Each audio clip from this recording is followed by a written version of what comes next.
अध्यक्षता में nomadic tribe, semi nomadic tribe and denotified tribe गोमांतु, अर्धगोमांतु विमुक्त जनजातियों का जो 20-22 राज्यों से जो प्रतिनिधि आए थे, उन्होंने 2 दिन के सेमिनार में जो निर्णय लिए हैं, उसमें सबसे पहले जो है कि राष्ट्रीय लेवल का एक एंटी जो संगठन बनाने का तय हुआ है, उसमें माननीय हमारे दिगंबर राठौर जी और माननीय हमारे क्रांतिकारी लाल जी रंके जी जो हमारे कन्वीनर होंगे, ये निर्णय हुआ है।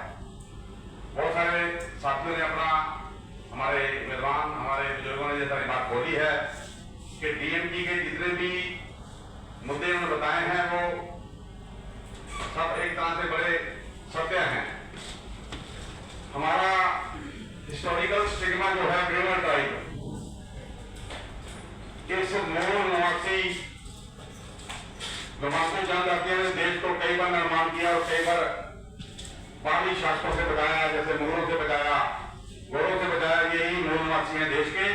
और आज जैसे 20-25 करोड़ की संख्या का जो हम बोल रहे हैं, ये बड़ी संख्या है जिनको आज तक लैक ऑफ कॉन्स्टिट्यूशन रिकॉग्नाइजेशन नहीं मिला। माननीय रेणुका जी की रिपोर्ट 2008 में पेश हुई, बाबा दादा जी की रिपोर्ट हुई, लेकिन यूपीए सरकार और एनडीए सरकार ने अभी तक इसको रिकॉग्नाइज नहीं दिया है। हो सकता है कि अभी उन्होंने ठंडे बस्ते में डाल रखा हो, लेकिन आज ये मूल निवासी विमुक्त जनजातियां कहते हैं कि खड़ी हो गई है, जाग गई है। क्योंकि मैं माननीय डॉक्टर भीमराव अम्बेडकर का एक उदाहरण दूंगा। जब अंग्रेज पत्रकारों ने पूछा रात को 1 बजे उनके घर जाके, क्यों उस वक्त भी पढ़ रहे थे, स्टडी कर रहे थे, तो वो आप सुनते नहीं हो, और मेरी कौन सो रही है इसलिए मैं जाग रहा हूं। ये बहुत बड़ा उदाहरण है। अब हम लोग जो हमारे गरीब बाबा अलग-अलग राज्यों में रहते हैं, उनके प्रतिनिधियों ने यहाँ के एजेंडा जो आज बनाया है, ये बहुत महत्वपूर्ण है और इस देश की सरकार को जगाने का काम करना पड़ेगा। Non separate reservation at the national level सबसे बड़ा मुद्दा है कि अभी जनगणना होने जा रही है और इन लोगों को सेपरेट आरक्षण की डिमांड है, क्योंकि गोरों ने भी इनको दी है, ब्रिटिश सरकार ने हुई, और शाहू महाराज जी की सरकार जब भी उनका समाज है तो वहां भी इनको रिजर्वेशन मिला था। लेकिन अब ये चाहते हैं कि हमें SC ST या OBC में रखा होगा तो उसको निकाल के हमें एक कैटेगरी में रखा जाए। और ये लोग लैंडलेसनेस से है, लैक ऑफ परमानेंट हाउसिंग।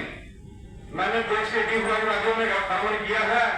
मैं उन लोगों से उन इलाकों में, छोटे छोटे गाँव में, कबीलों में जो छोटे छोटे रहते हैं लोग, उनके पास स्थायी घर नहीं है। ये दुर्भाग्य है कि देश की सरकारें इनको देखने रही है कि आज के 21वीं सेंचुरी में इनके पास स्थायी घर नहीं है। स्थायी घर होना इनको सरकार का दायित्व बनता है। दूसरा है low education level and high school dropout rates. हमारा समाज अभी भी अशिक्षित है, क्योंकि जब आपराधिक एक्ट इनके ऊपर लागू हुआ तो इन लोगों को कम से कम 5 लाख रुपए जेल में डाला गया, काला पानी भेजा गया और इनके ऊपर सारी लाइसेंस कैंसिल किए गए। इस वजह से इनकी जो फाइनेंस आर्थिक स्थिति इतनी गिर गई है कि वो रह नहीं सके, तो इनको शिक्षा मुहैया कराने का सरकार का दायित्व बनता है। Poverty and loss of traditional livelihood, इनका जो पॉवर्टी जो है वो EWS इकोनॉमिकल वीकर सेक्शन से नीचे एक्सट्रीमली वीकर है। इसे सरकार को इनकी जो गरीबी है उनके ऊपर में ध्यान देना है, क्योंकि आज जो सत्ता में सरकार बैठी है उनसे सवाल कर सकते हैं। सत्ता में बैठी सरकारें चाहे वो केंद्र की हो चाहे वो राज्य की हो, अब ये समाज अपनी हिस्सेदारी और अपने आने वाले बच्चों को, आने वाली पीढ़ियों को सुरक्षित रखना चाहता है।